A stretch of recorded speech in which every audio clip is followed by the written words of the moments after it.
Bobby at Phillips Chevy right here in Frankfurt. I wanted to show you the new ZR2 Bison and the multi-flex tailgate. This is how it works.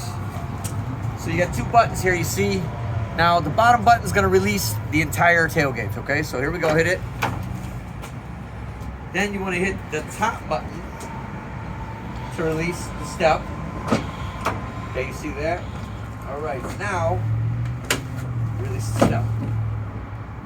Really simple to put right back up, like this. Then you lift it right back up. You can have a little workbench here. And then right back up. Pretty easy. If you have any questions, shoot me a call. I'm at 815-469-2323. My extension is 327. You just ask for Bobby. I'm at the Frankfurt store on the Range Road in Mile 30. All right, talk to you soon.